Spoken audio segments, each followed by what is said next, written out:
नमस्कार। आज हम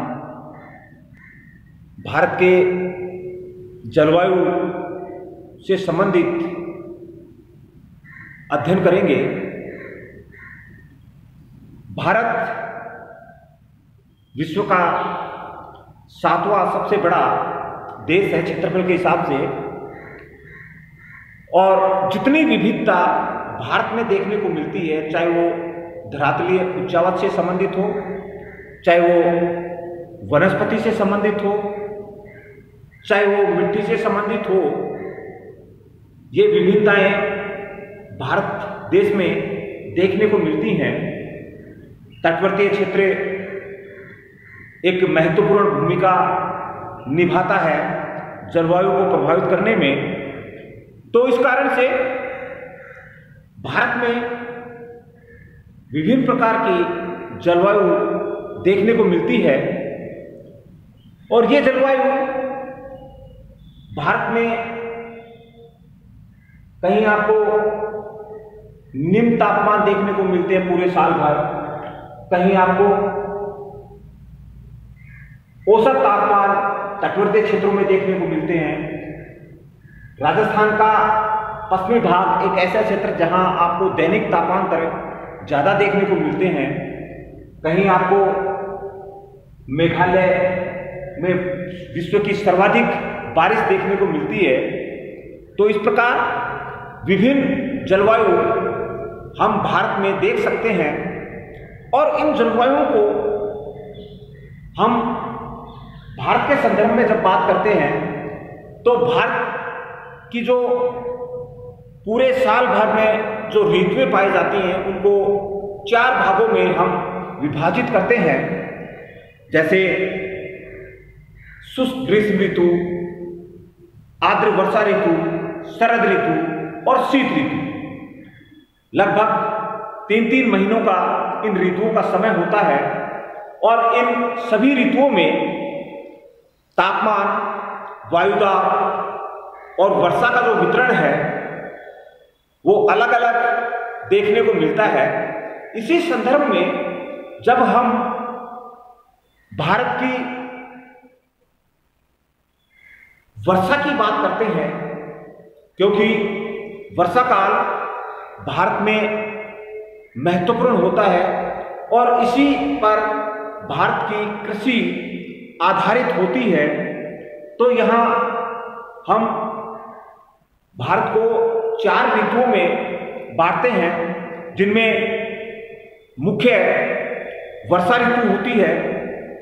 इसके साथ साथ अन्य जो 3 ऋतु होती हैं वो भी महत्वपूर्ण होती हैं, क्योंकि ये तीनों जो ऋतुएं होती हैं वो भी जलवायु तंत्र को प्रभावित करती हैं। किस प्रकार से प्रभावित करती हैं ये हम बात करते हैं। सबसे पहले हम शीत ऋतु की बात करते हैं। लगभग संपूर्ण एशिया में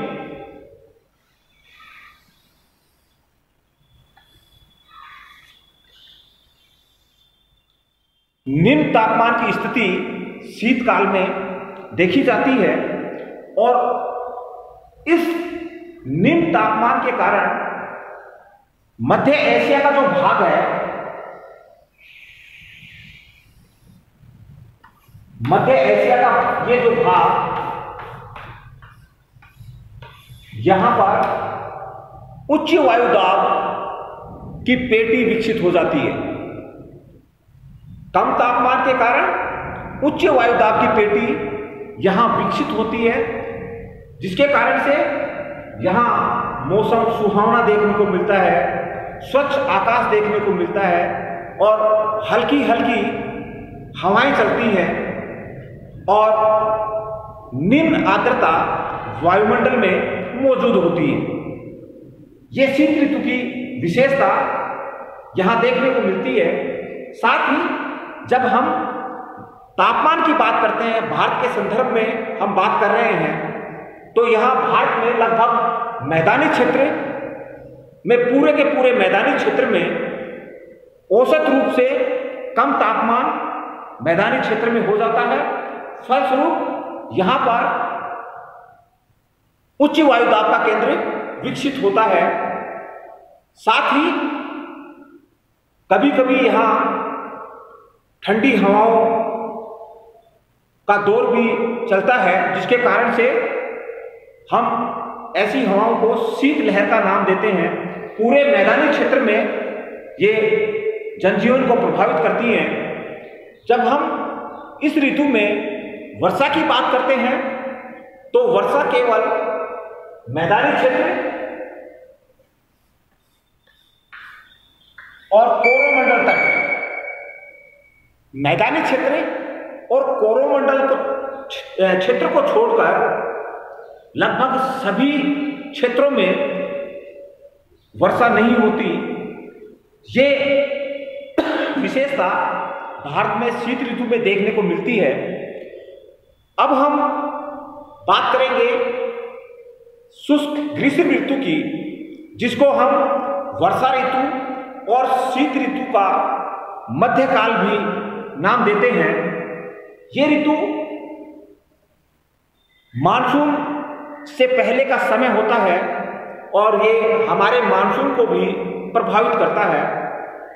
लगभग मार्च से मई तक का जो समय होता है, इसमें इस ऋतु को हम शामिल करते हैं, क्योंकि इस समय सूर्य की जो स्थिति होती है वो दक्षिणायन से उत्तरायण शुरू हो जाती है और जैसे जैसे सूर्य उत्तर की ओर पहुंचता है, उत्तर की ओर आता है, तो तापमान भारत में दक्षिण भाग से हम उत्तर की ओर बढ़ते हैं तो वो बढ़ता जाता है तटवर्तीय क्षेत्रों को छोड़कर, क्योंकि तटवर्तीय क्षेत्र में समकालीन जलवायु के प्रभाव के कारण यहाँ औसत तापमान ज़्यादा नहीं बदलता। लेकिन जैसे ही हम यहाँ से स्थल भागों की ओर उत्तर की ओर पहुँचते हैं, धीरे धीरे तापमान बढ़ना शुरू हो जाता है और मई के अंत तक मैदानी भागों में तापमान लगभग 45 डिग्री के आसपास पहुंच जाता है।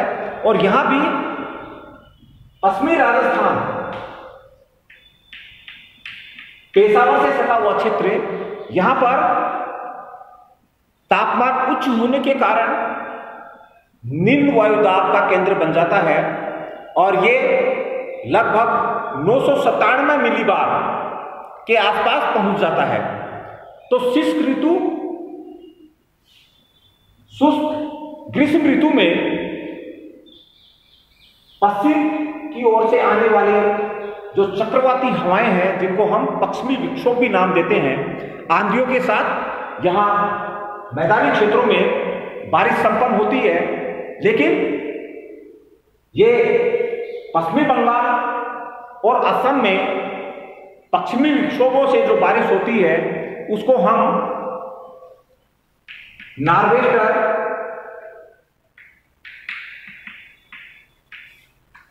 काल वैसाखी का नाम देते हैं। चाय की फसल के लिए ये लाभदायक होती है, जबकि दक्षिण में कर्नाटक में होने वाली जो बारिश होती है उसको हम फूलों की बौछार का नाम देते हैं, चेरी ब्लॉसम। और दक्षिण में ही आम्र वर्षा, मैंगो सोवर, आम की फसल के लिए लाभदायक होती है। तो इस प्रकार पश्चिमी विक्षोभों से इस ऋतु में कहीं कहीं बारिश भी देखने को मिलती है। अब हम भारत की जो मुख्य ऋतु है, जिस पर हमारा कृषक अपनी जीविका यापन करता है, वर्षा आधारित कृषि भारत में संपन्न होती है अधिकांश क्षेत्र में। आज भी अधिकांश क्षेत्र ऐसे हैं जहां पर वर्षा आधारित कृषि संपन्न होती है। तो इसलिए भारतीय जो मानसून है उसको कृषि का जुआ भी बोलते हैं। तो हम यहाँ वर्षा काल की बात करेंगे। जून से सितंबर तक का जो महीना होता है वो वर्षा काल में इसको शामिल करते हैं। जैसे ही मई का महीना खत्म होता है, यहां पर न्यून वायुदाब का केंद्र विकसित होता है, और जबकि समुद्री क्षेत्र में, सागरीय क्षेत्र में उच्च वायुदाब का केंद्र विकसित होता है। तो हवाएं सागर से स्थल की ओर चलती हैं, सागर से स्थल की ओर चलती हैं, उच्च वायुदाब से निम्न वायुदाब की ओर चलती हैं। तो इस कारण से मानसून की जो हवाएं हैं वो दक्षिणी हिंद महासागर से उत्पन्न होती हैं, प्रशांत महासागर के निकट से, और ये जैसे ही विषुवत रेखा के पार करती हैं, पृथ्वी के विक्षेपण बल के कारण इनकी दिशा उत्तर हो जाती है, और जैसे ही ये केरल तट पर टकराती हैं तो दो शाखाओं में ये विभक्त हो जाती हैं, अरब सागर की शाखा और बंगाल की खाड़ी की शाखा। ये दोनों शाखाएं न्यून वायुदाब केंद्र की ओर आने का प्रयास करती हैं, और जैसे जैसे ये शाखा यहां पहुंचने का प्रयास करती है, यहां तक पहुंचती हैं, वर्षा की जो मात्रा है वो भी निरंतर कम होती जाती है। फलस्वरूप राजस्थान का पश्चिमी भाग है ये न्यूनतम बारिश प्राप्त करता है, क्योंकि वायुमंडल में यहां तक पहुंचते पहुंचते नमी की जो मात्रा होती है वो कम हो जाती है। फलस्वरूप ये क्षेत्र न्यून बारिश प्राप्त करता है। जैसे ही वर्षा काल खत्म होता है, यहां पर तापमान और वायुदाब की जो स्थिति है वो बदल जाती है। धीरे धीरे यहां न्यून वायुदाब का जो केंद्र था वो उच्च वायुदाब केंद्र में बदल जाता है, जबकि बंगाल की खाड़ी में, सागरीय क्षेत्र में यहां उच्च तापमान के कारण निम्न वायुदाब की स्थिति बन जाती है। फलस्वरूप ये हवाएं वापस लौटती हैं और यहां पहुंचने का प्रयास करती हैं। लौटते हुए मानसून से भारत का मैदानी क्षेत्र और तमिलनाडु का कोरोमंडल तट, ये दो क्षेत्र ऐसे हैं जो लौटते हुए मानसून से बारिश प्राप्त करते हैं। कोरोमंडल तट में, जिसको हम वृष्टि छाया वाला प्रदेश भी बोलते हैं, ग्रीष्मकाल में मानसून के दौरान यहां बहुत कम बारिश होती है। अधिकांश बारिश यहां लौटते हुए मानसून के द्वारा संपन्न होती है। इस प्रकार हमने चारों ऋतुओं के बारे में बात की, जिसमें तापमान, वायुदाब और वर्षा का जो वितरण है वो अलग अलग देखने को मिलता है।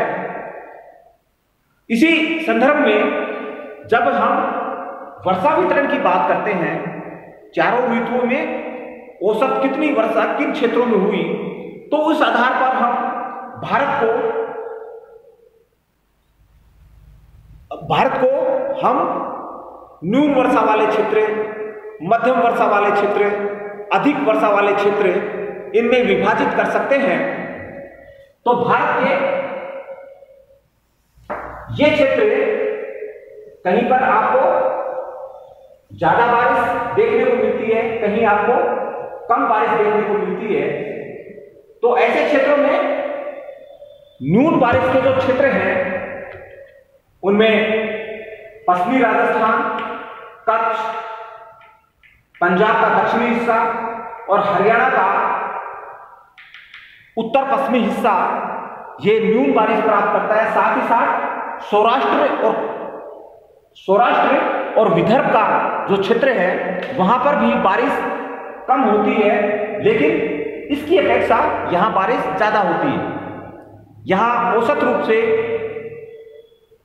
लगभग 30 सेंटीमीटर बारिश वार्षिक संपन्न होती है। इसको हम न्यून वर्षा वाले क्षेत्र भी शामिल करते हैं। इसके साथ साथ जम्मू कश्मीर में जांजगढ़ श्रेणी के आसपास के जो क्षेत्र हैं वहां भी न्यून वर्षा संपन्न होती है। मध्यम वर्षा वाले क्षेत्र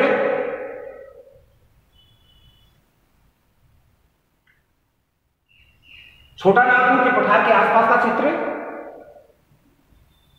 तराई वाला क्षेत्र और सह्याद्री की पहाड़ियां, ये क्षेत्र ऐसे हैं जहां पर बारिश 100 से 200 सेंटीमीटर पूरे साल भर में संपन्न होती है। इनके साथ साथ हम असम, अरुणाचल प्रदेश को भी शामिल करते हैं, अंडमान निकोबार द्वीप समूह को भी शामिल करते हैं, जहां 100 से 200 सेंटीमीटर बारिश संपन्न होती है। अधिकांश क्षेत्रों में जिसमें 50 से 100 सेंटीमीटर की बारिश संपन्न होती है। इसके साथ साथ हम अत्यधिक वर्षा वाले क्षेत्रों की बात करते हैं तो उनमें मालाबार तट, अंडमान निकोबार, लक्षद्वीप और मेघालय की पहाड़ियां, यहां औसत रूप से 200 सेंटीमीटर से अधिक बारिश संपन्न होती है पूरे साल भर।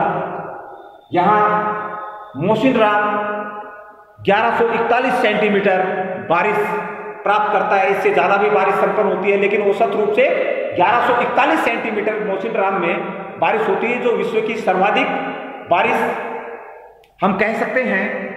तो ये सर्वाधिक वर्षा वाला क्षेत्र मौसिनराम। तो इस प्रकार हम वर्षा का वितरण भी भारत में अलग अलग देख सकते हैं। और इसी संदर्भ में हम अगला जो अध्याय है उसमें